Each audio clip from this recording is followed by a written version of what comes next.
Hello, everybody, and welcome to Outside the Box, the podcast devoted to supporting Central PA's small business. I am Derek Bixler, realtor and digital marketer here in Central PA.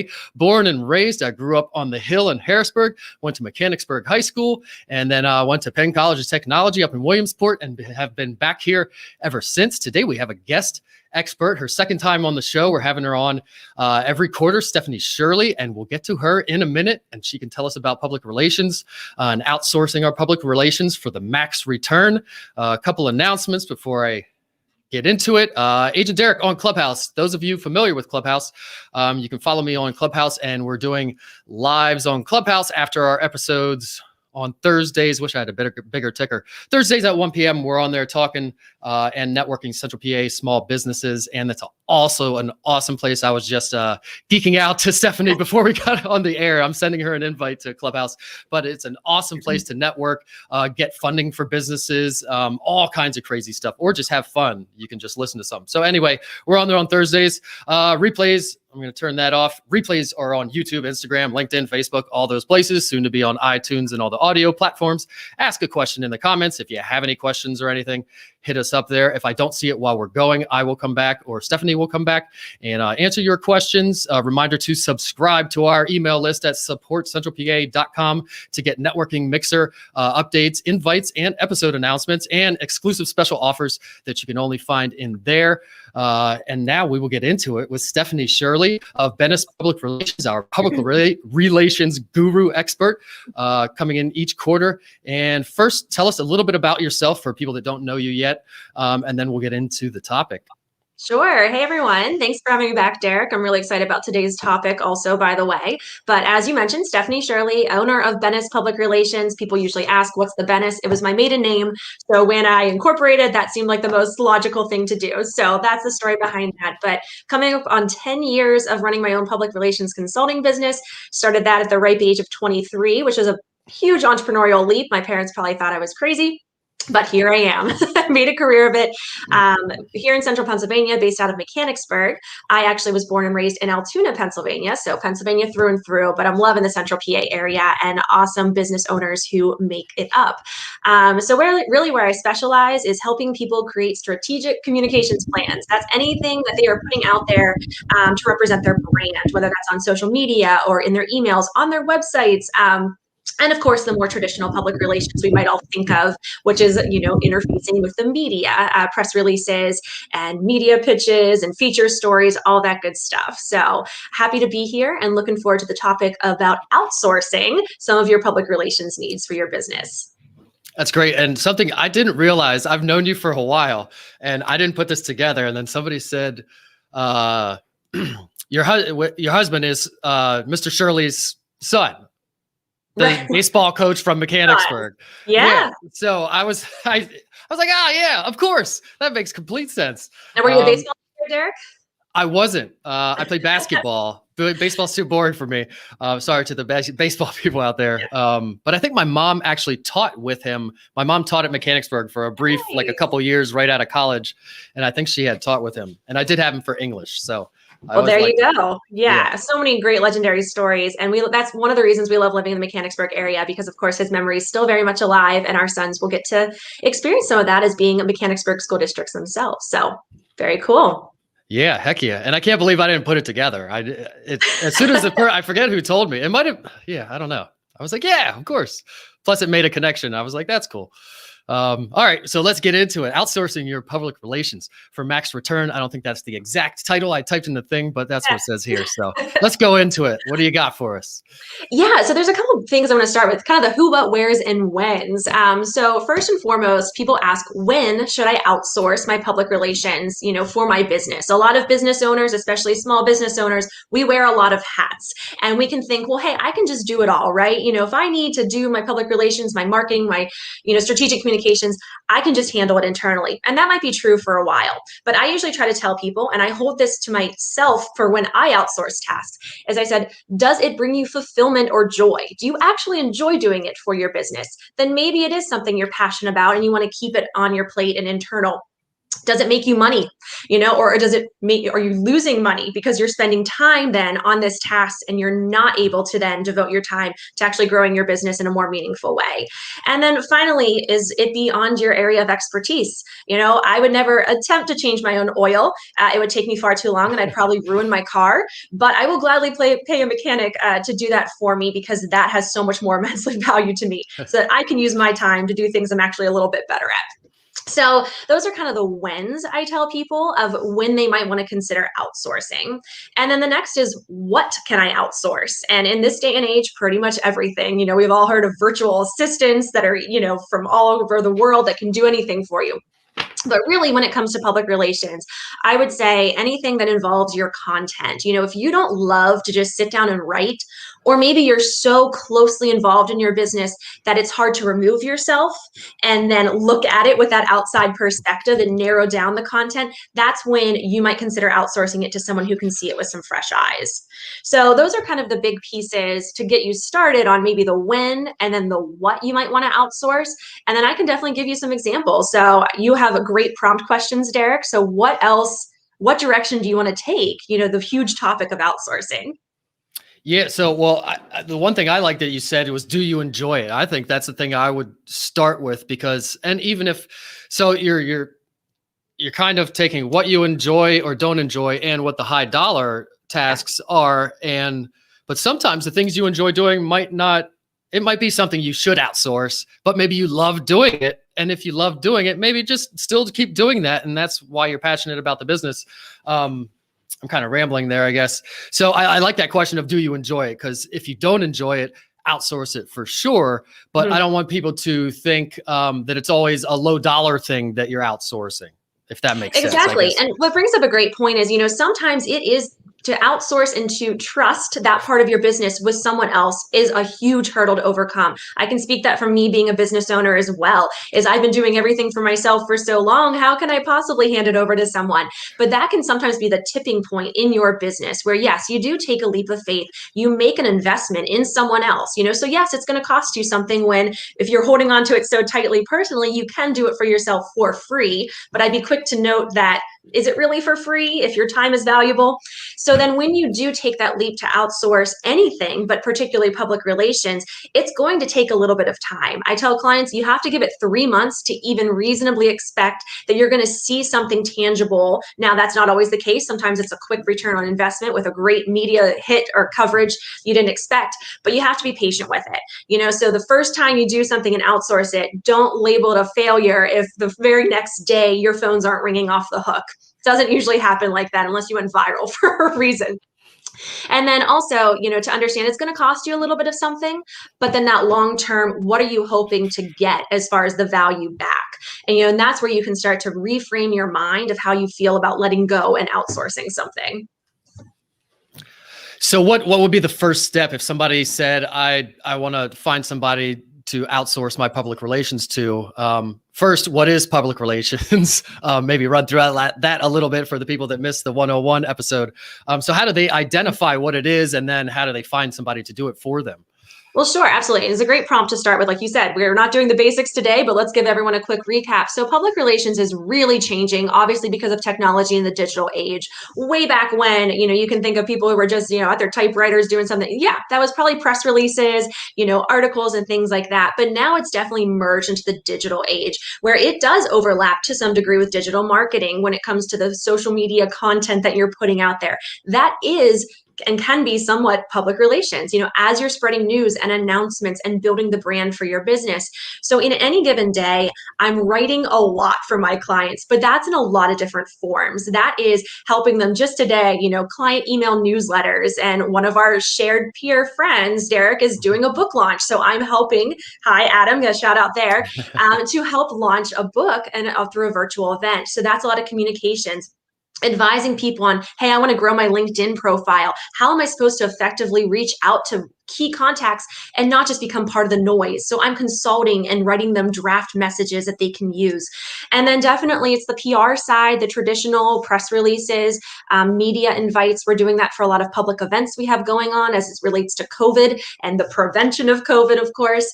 And so, yeah, that's just kind of the tip of the iceberg with things I do from the PR perspective. I have once asked my 7-year-old son what he thinks I do, and his answers weren't that far off. He says, I'm typing a lot in front of my computer. I'm doing calls like this. I'm consulting with people. And I think simply put, and he said it the best, his words, not mine, is mommy solves people's problems. Well, I'm not a psychologist, so I don't go that direction.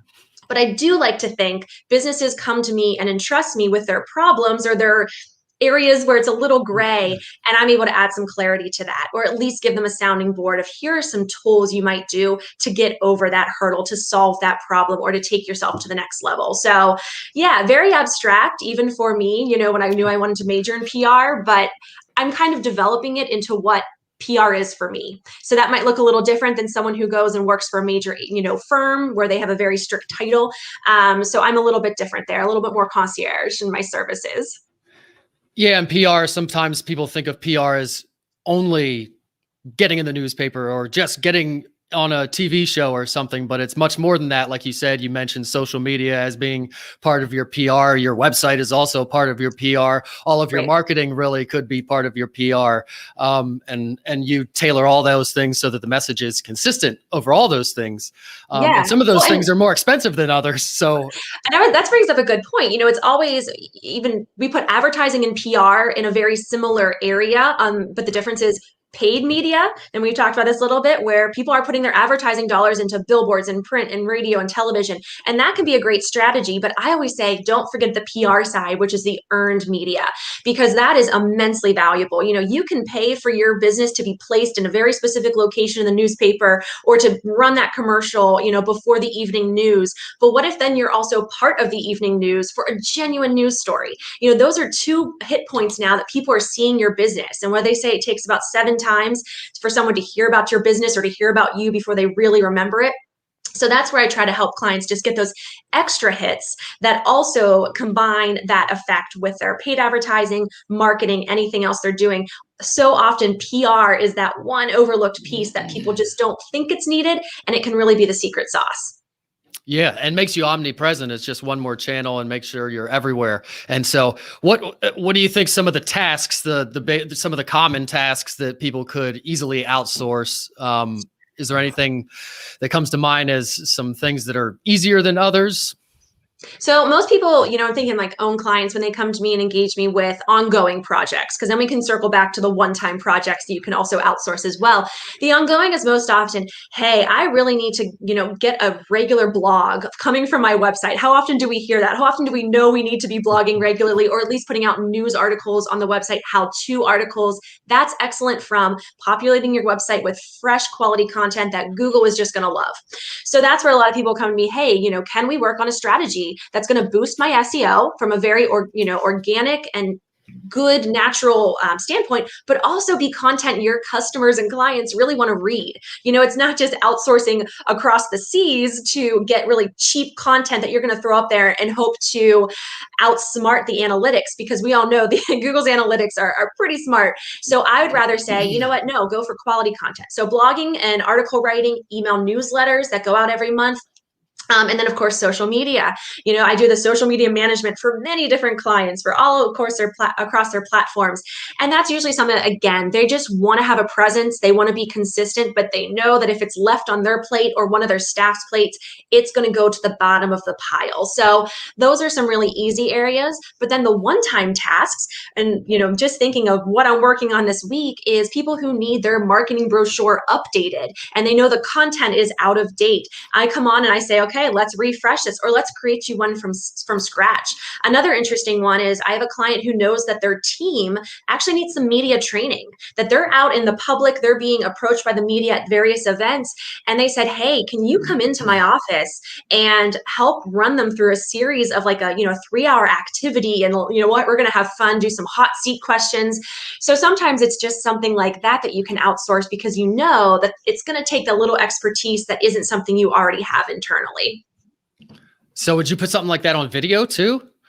I mean, certainly. And I offered to already do it a virtual, but we all agree that sometimes it's better to get in and do it personally. But I love custom creating everything. So if I were to just start, like you said, like videos or training sessions and try to sell those, that's a different business model. And that might work for some people, but everything I do is custom, even if, people will say, well, what's your package for this? And I'm like, well, let's talk about what you actually need. Maybe, what one client needed or what you heard or thought you needed might not be what you need. So that's the other piece too, is when you outsource, make sure you're not just buying into a package, level 1, level 2, gold or silver. Work with someone who's going to say, I want to know about you. I want to know about your industry. Tell me even about your team and how you work internally, because I don't want to just be this silo that works separate from everyone. I really like to integrate myself as the team and be a resource that anyone within that business can be reaching out to me. And I love that. I'll have various employees who have an idea for an op-ed, and they'll just go ahead and reach out to me, or they'll share something. Hey, this is something personal. I'm involved in the community. I want you to share it on social media so that they know our business is invested in Central PA. Perfect. Like, let's keep running with that content. But then when it comes to outsourcing, it's also really important to work with the right person. And maybe that's not even me, but I always encourage it, someone to say, you have to mesh well. Just like when you're hiring an employee, that shared culture, that same vision and values you should share in whoever you're outsourcing any task with as well. So yeah, it's very particular, and I can certainly go off and we can. So how do you find that person? How do you find that person to get into your business? How do you vet them? How do you even know what to look for? I think you can tell so much about anyone, and goes as far as anything, not just outsourcing PR. Those first couple of interactions, right? Are they responsive? Are they thorough and thoughtful in how they're engaging with you? If I reached out to someone and say I needed PR for a different business, I wasn't in PR already. If they were late to answer their emails, if their email response is, we can all excuse a couple human grammatical errors, but if it's really poorly written, I'm not going to trust them to do my content on a daily basis. So that's the first interview, right? That's that first engagement. And then definitely check out their own presence online. How are they on social media? What does their website look like? How does it read? Does it feel very high end or the level that you want for your business? Or does it feel a little watered down or redundant or something that you feel like anyone could offer you? So those are a couple of tips that I have right from the get-go. And you fail right away if you don't answer an email or you tell me you're going to do something and it doesn't happen for a while, or you have to ask again. So how would you vet them? Would you call a client, or would you just look them up, or how would you even find one too? Would you just Google public relations person? Well, you can, and I would hope that the SEO bodes well for me. But there are so many very, what I say, respected, talented PR professionals in the world, many of whom I team up with, and we actually go on bigger projects together because it's just beyond our personal scope. So definitely, Google is never a bad place to start. But again, let that be that first. Do your own research. Kind of kick the tires, so to speak. We all have to do it, but look at their website. Is it updated? How's their content? Do they have a blog, a personal blog, or for their business? Read some of those articles. Do you like what they're saying? And has it been updated frequently? If they can't keep up with that on their own, well, then how can we expect that that's going to be the level of content that they were going to deliver to you? And then I always encourage clients, shop around. I say that even knowing that they have every right to pick anyone else they want to work with, because I want them to truly pick the best fit for their business, whether that's budget wise, value, and vision wise, personality, or what they need. Some projects might be too big or too small for certain people to take on, which is great why we have competition and variety, of course. So yeah, that first phone call, that first email, you're going to already feel so much from that. But then do take your time, ask for proposals from certain different people. Even start with saying, this is what I think I need, but tell me what I actually need. And then that forces the PR professionals like myself to say, okay, I need to get creative.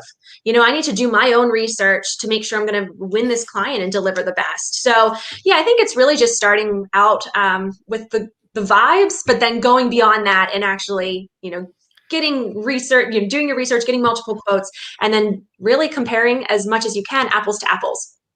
So you would recommend getting multiple proposals from multiple people, which is smart, obviously. Is there anything you should look for in that? Any like bullet points that you should specifically ask for, or if you're sending out an RFP, a request for proposals, Sure.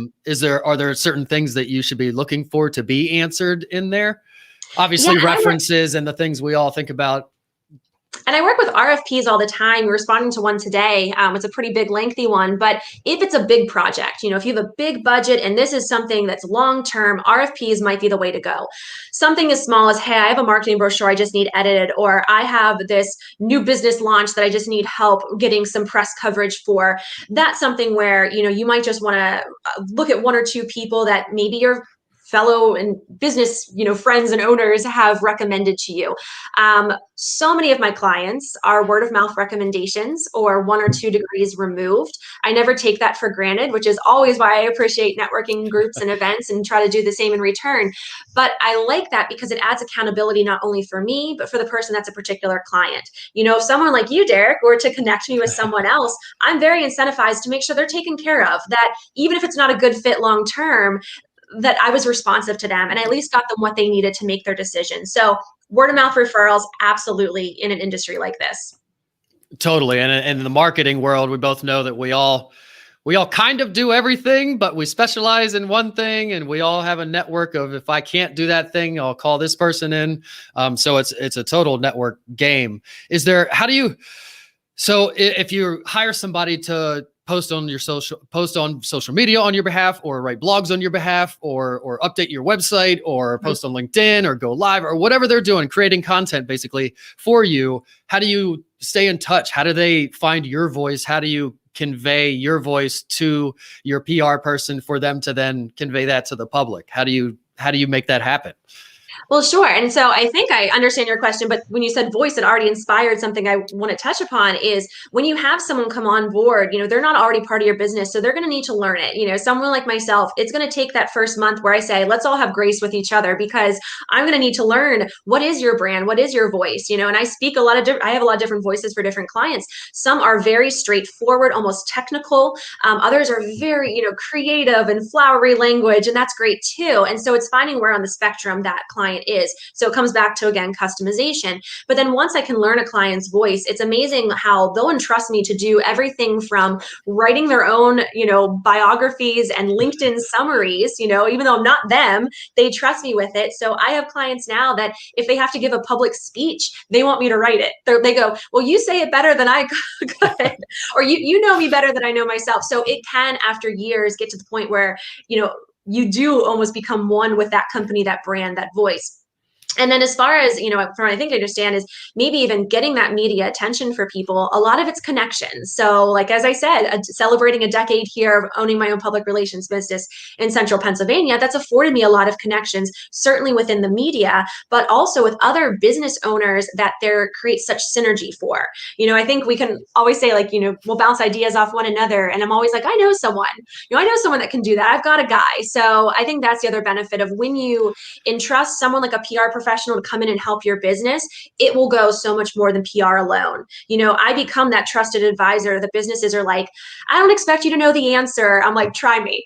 I'm looking for someone who can, I'm like, I know someone who can create that for you, or who knows someone. So that's the fun part. Yeah, you had to be in the referral queen, kind of like realtors. We handing out referrals to everybody all the time. It's great. And do you do much collaboration with like blog writing? Or I know sometimes, you want to get your name and your links on somebody else's blog. And so guest blogging and that kind of thing. Do you do any of that? Or should people, obviously, if there's something specific people want to do, they should ask whoever they're going to do their public relations, can you do that thing? Is that something you do? Do most do that? Well, so I hear like guest spots, guest blogging.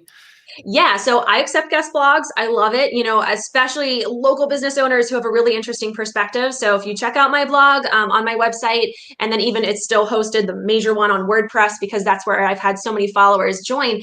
But I blog every Monday, and a lot of times it's my own voice, but you'll see that there are sometimes some guest authors who are just trying to get their name out there. I have not really guest blogged for a lot of other people, I guess, because I haven't maybe I've been so busy with my own client work, had time to, and blogging for my own, on my own website has been a full-time job. Now we're over 500 posts and counting, because I want to stay Wow. really consistent with weekly. But the other interesting thing is there is that whole world of paid blogging where people will pay me to also host content on their website. And so I haven't tried to maximize that. I think you spend a lot of time making sure it's quality content and seeing if it's really worth it for the couple of dollars or whatever they'll provide you. But that's also another great stream as well. So yeah, so blogging, it's so different nowadays. When I started it in 2011, it was hosted on WordPress, and it truly was a blog. There wasn't Instagram. There were no social media influencers. So whenever I say I have a blog, I'm like, but wait, it's not that type of blog. It's just my thoughts and expertise kind of put out on the internet. So it's still words on a website, so it's going to pull some traffic in probably at some amazingly, point, especially when there's 500 posts in there. And it was built just to be a catharsis for me. And I said, if I'm going to claim that I can write for clients, I need to write for myself. So every Monday I've been committed to just making sure I am still developing my own content, even if I'm busy, but a lot of that's scheduled in ahead as I get ideas and inspiration. But that's how it started. I've never looked at it as anything that I'm trying to monetize for my business. It's really just a collection of thoughts and ideas and some fun stories along the way. Yeah. And an exercise in consistency and getting used to be consistent with something. Yeah. I mean, it's tough. How often did you say you do it? Every Monday. That seems to work for me. And yeah, having guest bloggers help. But if I were to do it anymore, it probably would take up too much. I'd have to figure out how to monetize it to justify it. But yeah, some days I'm like, man, if all I had to do was push publish on Mondays and that was my job. But then I look at my to-do list and see all the wonderful clients I get to serve. And I'm like, well, that's great too. So yeah. Would you recommend, do you need to meet with your public relations person all the time once you bring somebody on board? How often would you recommend people check in? Or I guess it also matters what you're hiring them for. Let's say you contracted somebody over for like a year and you're paying them a retainer or a monthly. How often should they meet with that person? Sure. And so a really strong characteristic you want in your public relations consultant is to be a great project manager, because as the business owner, you are paying this other person to stay on top of the tasks that they said they were going to do for you, right? So I am usually the one that's initiating all those monthly conversations of, it's always the friendly, like, hey, I think it's time for our, or we have those standing meetings that, if we need it, we have it, whether it's weekly or monthly, and that depends on the scope of work, that we are doing a Zoom like this, and we're just touching base, and hopefully someday soon we'll be in person again. But I do, so like the consistency is key. If it's that ongoing project, it's that regular touch points for clients that I do their social media content for. They know about halfway through the month, they're going to start to see next month's social media content calendar of posts to approve. And a lot of clients just say the consistency is where I thrive. For my own sanity, I have to be, on a very strict regimen to keep everything balanced. So it is those regular touch points. And another, great PR person, and I've done this and it works well, is always having an agenda for the call. You want someone who's going to truly lead the call and say, what is it that you're going to be talking? What are outstanding items? What are they waiting on from you? What are you waiting on from them? And just keeping things moving. So I always say, by the end of the day, I want all the balls not to be in my court, but to be in my clients, so that I'm never holding anything up for them. And then of course, if they're busy and they need reminders, I'm also giving them friendly reminders as well. So, and I like to close out every month knowing 100% of my deliverables that I promised to clients have been delivered, unless, we agreed upon something, shifted in timeline. So that's just kind of my promise to clients, but I would definitely recommend anyone looking to outsource PR to really feel confident that you have a strong project manager who's going to take things off your plate, not just give you more assignments to do yourself. Yeah. And they're not scared to take control and be the authority figure. Because if you get somebody that's too timid to do that, then they might not be able to convey what they need to convey for you to be successful. If they can't say, that's not the way we should do it, we should do it this way, or to direct things in a meeting. So it's probably important to find somebody that is confident in themselves and knows their worth, and can lead a meeting and be a good project manager. And that brings up a great point too, is as I was evolving through my career, I mean, I started it young, so I was green, like, and I still am in many other areas, I'll admit, but I had to learn to say when to say no to clients. That's another great quality is to push back. And a client might have a brilliant idea that they're so excited about, and then they come over to you and you're like, I already know that that's not going to work, or I already know that, it's not going to be the best outcome for what you want. And to start to say no, because I was a yes person, by nature, I like to please people and, that, but in PR, you also have to learn to say, that's not going to work. I've had many clients, just the basic, oh, this is the subject line I want to use for my press release. And of course, it's their business name first and everything else. PR 101, the media doesn't like that. You've got to step it back and give them their why. They don't want to know about you just yet. You got to warm up a little bit until you can get there. So yes, that's been a true art of trying to make sure that I was saying no to clients when it's in their best interest, of course. Yeah, and keep it value-based marketing, and yeah, everybody just wants to put their logo on everything. Let's just put our logo out there and put it on everything, but it's got to be giving value. A question there from Norris about the reach, of course, of my public Norris relations. went to Mechanicsburg High School, by the way. I know Norris. Hey, Norris. What's up, Norris, if you're still watching? My father-in-law as a teacher too. That was the big connector here. And no, it's a great question. And yes, absolutely. So while everything being based in Central PA, certainly I have a heavy Central PA client load, but I have clients that are national. I even work with a worldwide nonprofit and have been working with them for 7 years now, which is crazy. And so my media reach and the platforms and tools and technology I use allows me to reach out to media well beyond just Central PA, because, there are tools for everything. The one that I use is called Critical Mention, or the other one's Meltwater. And they're just platforms. You can pull media contacts. And so with one swift of a button, I can get a media list for you of any market. And sometimes maybe you just want the top 25, like the big Washington Posts and like all that sort of stuff. You can pull that too. So it's finding the right people. And so going beyond that reach. And I've planned conferences that are out in California that I didn't even need to attend, but it's all that virtual working, project management, coordination. And I currently work with clients who are out of Houston, Chicago, even down in Nashville, North Carolina. So over the course of the years, I've gotten to know those markets as well. So yeah, I hope that answers that question, that it's definitely not limited to Central Pennsylvania, but I've already found, so much, fortunately, like good business to work from in here, that I don't have to go out and actively seek clients that are on a national basis.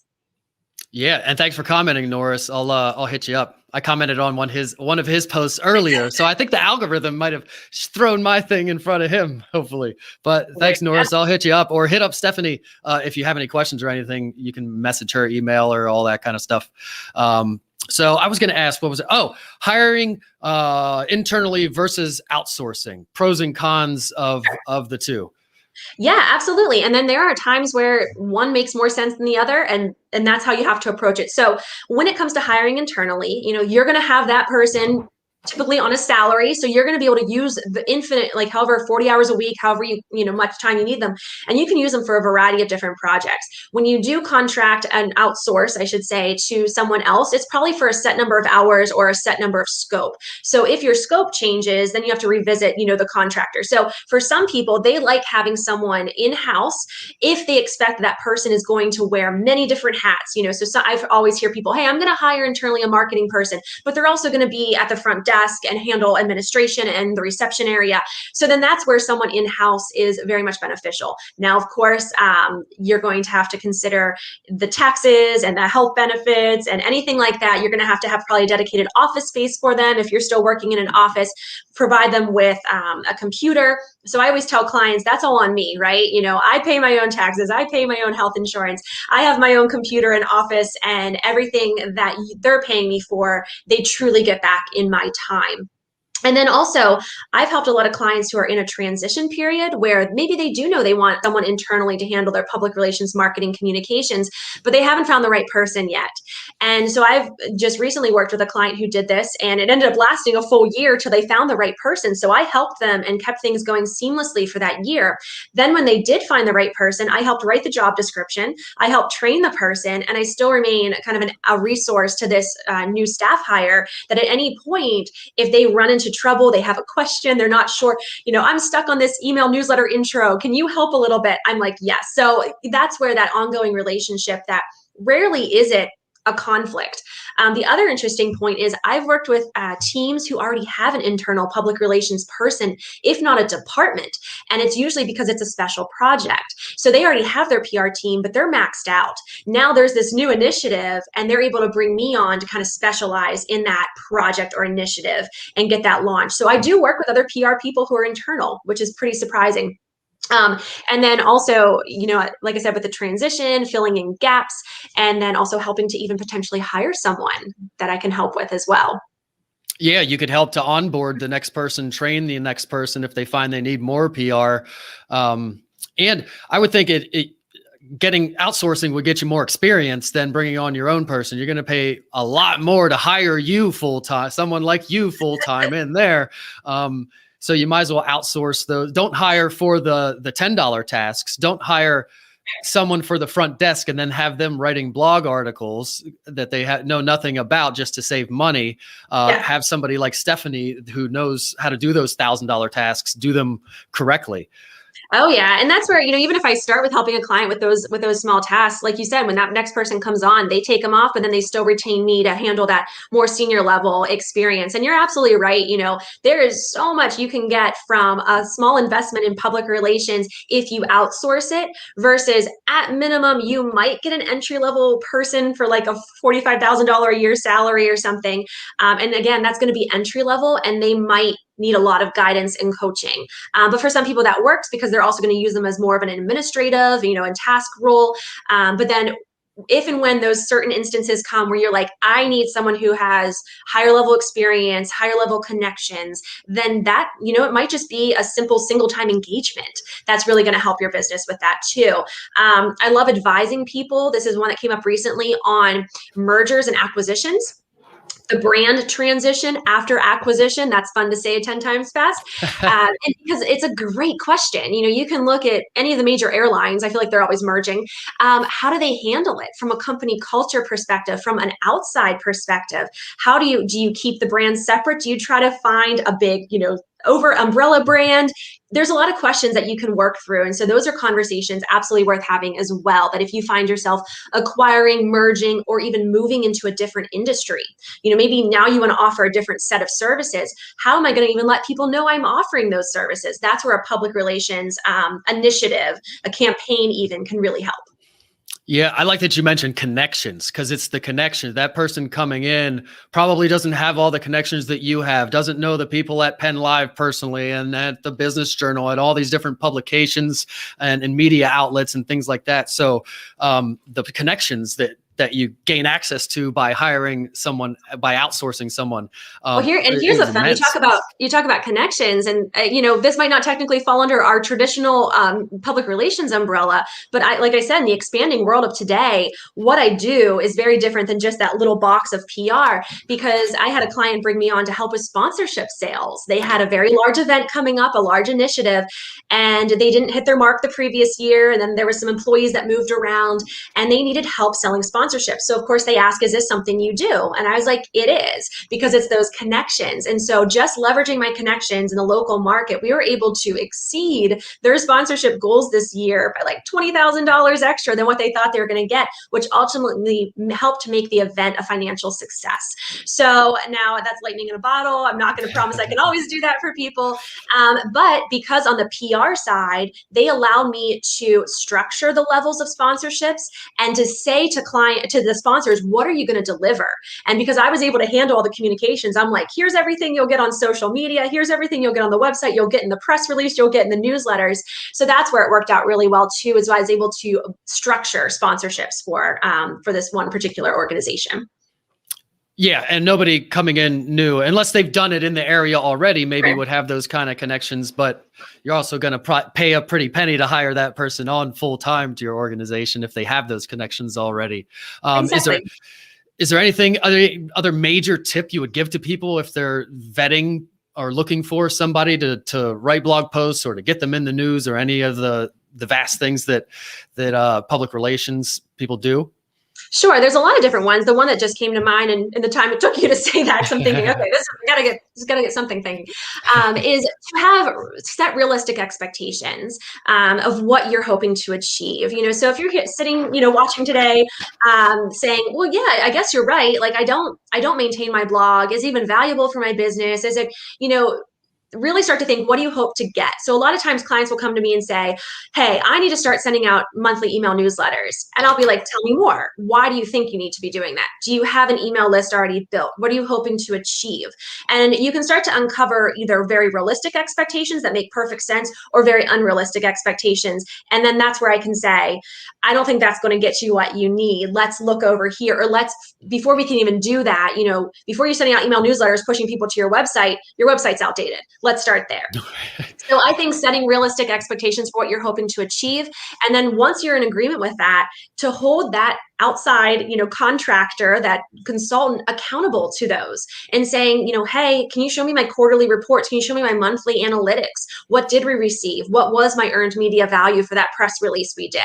And how, kind of just following up, so often you never want to end as someone says, yeah, I sent out that email or I sent out that press release, but you never got anything from it. Okay, revisit it. Do you need to change the subject line? Do you need to A/B test it a little bit more? Was it the wrong call to action? And then on the PR side, you need to resend it. They need to do some direct media pitches. Get at least one hit for that client. So realistic expectations, and then holding whoever you're working with accountable to delivering those. I think that's awesome. So let's, before we go out, let's tell everybody where they can find you. Actually, let's not. We got to do this question. I'm trying to do this random question at the end of every episode. And I forget, but we're going to do it here. So I did pull it up. So random question. I just Googled fun questions. So here are 3. This is what you can pick. I'm going to read 3. You can pick whichever one you want to answer. What will finally break the internet? What's the most useless talent you have? What would be on the gag reel of your life? Those are great questions. Really interesting. You can go so many different ways with them too. Trying to even think here. I'm looking at the most useless talent that I have, and it would probably, I can think of like a ton of funny ones, just like, well, why would that ever be necessary? What's coming to mind for me right now is we're in the process of building a home, and I found in that process my useless and very unhelpful talent is, if I'm looking at some samples of things, I can always pick out the most expensive one. So when you're looking, like, that's not what you want to do. So when I go into a store, if I see something, I'm like, oh, I really like that. I'm like, I already know. I know it's going to be like the most expensive one. So I'm sure I can think of some better ones than that. But I'm sitting here looking right beside me with some flooring samples, and I have to laugh because I picked the most expensive one. Ultimately, we circled back and found a more reasonable, but not a useful talent at all. At least my husband would not say so. Well, it just means you have good taste. You have really, really, really good taste. It leans towards that. Yeah. Well, yeah, more expensive, not always better, but it doesn't always mean better. So, hey, and I'll say that for public relations consultants too, is like, oftentimes the businesses will think that they have to go to a big firm, big agency, because that big price tag means they're going to get the best results. And that could be true. Not, there's time and place for that. But I would also say that I would think that I'm not the most expensive option, and can also be immensely helpful in what I can do as well. Yeah, I was actually going to add that. You reminded me. I was going to say somebody like yourself, or like realtors and lenders, anybody in sales or that is self-employed and not some big organization or not an employee.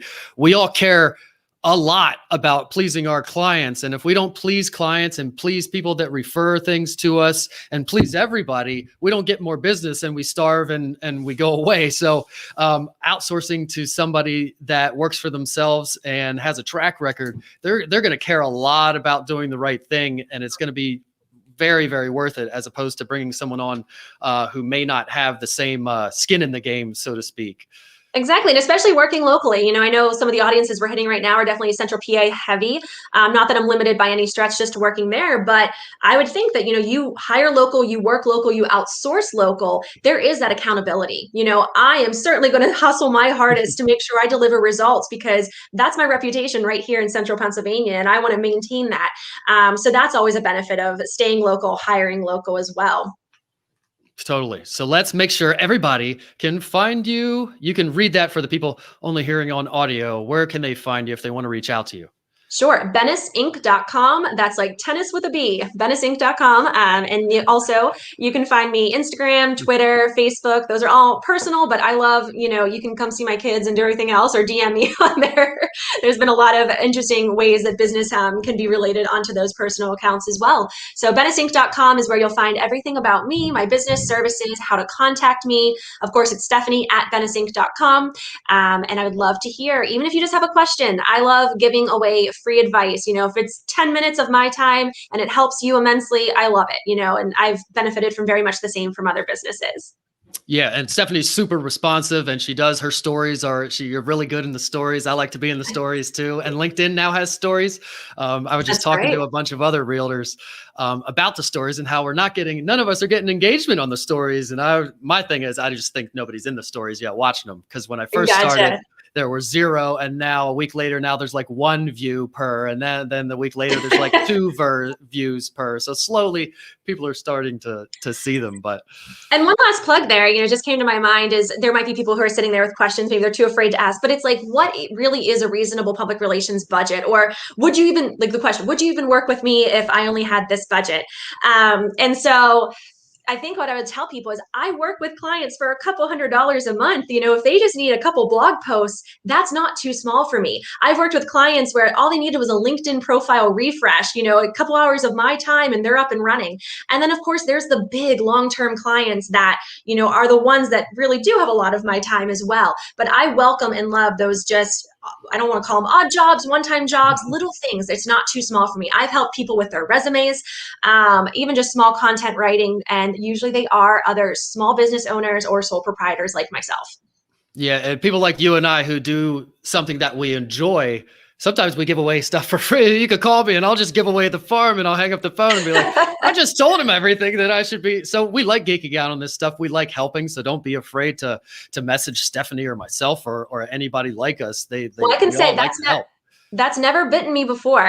Giving like away free information, it has always come back tenfold, more than that. So that has always built goodwill for me. I will continue to do it. I'm happy to give free advice, free information. And I always find that business that grows trust, and businesses are then interested enough to come back and say, okay, I like you, let's do something together. So yeah, you give away the farm. That's ideal. You probably deal with the same with clients. You want to, you give value, just give it away. Let's give it out. And they say no, or my competitors will see it and steal it. Or if I give all the information away, they won't hire me. But the fact is, if the person's going to hire you, they're going to hire you. If they're not, they're not. Well, if they're going to hire somebody, they're going to hire you. And if they're not going to hire anybody and they're just going to try to figure it out themselves, then that's what they're going to do. But if they do decide to hire somebody, they're going to come to you, the person that they value and see all the time and know, like, and trust. Exactly. So that's awesome. So a few announcements before we go out. And I'll leave your ticker at the bottom with Stephanie's email and phone number and website and everything, so you can reach her if anybody's interested in a business spotlight package, which includes a business spotlight live at your business with Greg, where he sees behind the business. You saw him at the Dexterity Depot, the Ninja Warrior gym, where he tried the warp wall and everything. So he'll show you behind the scenes at the business. Then you get an interview and marketing talk live, kind of like you're seeing here with me and Stephanie. And then also, I'm starting to lose my voice. I've been talking a lot. I've been on Clubhouse 24 hours a day. Networking mixer at your business as well is part of that. We are booked out through June for the proper business spotlight, especially with the mixer. So if you want to get one, there's a little bit of a wait, but we will do episodes. I'll do episodes all the time, all day, every day. I love doing it. So if you want to have a business spotlight, or if you just want to do an episode with me, hit me up. If you want to have access to the special offers, join our email list, 1 email a week. We tell you the episodes coming up, the past episodes, and the special offers, and the networking mixer invites. Go to supportcentralpa.com to get access to everything that we do in the group and elsewhere, and join our Facebook group to support Central PA small business. If you're watching this on LinkedIn or YouTube or wherever else, that's 20 different places this is going, please head over to Facebook. And if you're in Central PA, join our Facebook group called Central PA Supports Small Business. And there's a lot of good stuff going on in there. Very active, very productive group. Really, really awesome stuff and actual business coming out of that group. Again, I'm Agent Derek on Clubhouse. Please follow me so you can be up to date on all the stuff that we're going to be doing there. That's a way that we can all interact with each other live and in person. Not in person, live and simultaneously. I don't know. Interactively, I guess is the term. So meet me there, and thanks for watching and everything. And hit up Stephanie if you need anything. See you, everybody. Say bye, Stephanie. Bye. Thank you, everyone. See ya. Sorry for the terrible ending.